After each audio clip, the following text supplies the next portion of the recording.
তো সকাল সকাল হার হার মহাদেব বলে ভাই বেরিয়ে পড়েছি কাজে যাওয়ার উদ্দেশ্যে। ঠিক আছে, আজকে বেসিক্যালি ভাই রাহুলকে নিয়ে আমি কাজে যাচ্ছি, কারণ ভাই রাহুলকে লিপ পিরিয়ডে কাজ শেখাতে হবে। দাদা আমাকে বলে দিয়েছে রাহুলকে কাজ শেখাতে হবে, তাই জন্য ভাই রাহুলকে নিয়ে এখন চলে যাচ্ছি। তার আগে ভাই একটু সকালবেলা পেট পুজো না করলে ভাই হয় না। ঠিক আছে, একটু পেট পুজো করছি ভাই, সকাল সকাল মুড়ি ঘুগনি। ওই সাইডে রাহুল বলছে ভাই আমাকে দেখা, আমাকে দেখা, আমি কীভাবে খাচ্ছি সেটাই ওকে মেনলি দেখানোর জন্য ক্যামেরা করছিলাম। ঠিক আছে, ও বলছিল।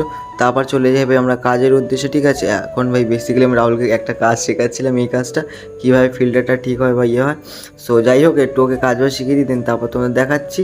তো তারপর ভাই রাহুল বলছে যে আজকে স্কুটিও চালানো শিখিয়ে দিচ্ছি, মানে আজকে আমি কাজ শিখিয়েছি তার মধ্যে স্কুটি চালানোও শিখিয়ে দিয়েছি। আর ভাই আমার তো পিছনে বসে সেই ভয় লাগছে, যেহেতু ওর হাত পুরো কাঁপছিল, নতুন নতুন হাত, গাড়ি চালাচ্ছে। সো যাই হোক, ও ভাই ভালোই করছিল। ঠিক আছে, সো যাই হোক, আজকের ভিডিওটা এইটুকু। যদি ভিডিওটা ভালো লাগে like comment share and subscribe করো। আর এখন ভাই বিধাননগর স্টেশনে ভাই ভিডিও করছি।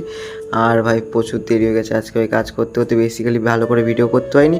তো দেখা হচ্ছে নেক্সট ব্লগে, টাটা।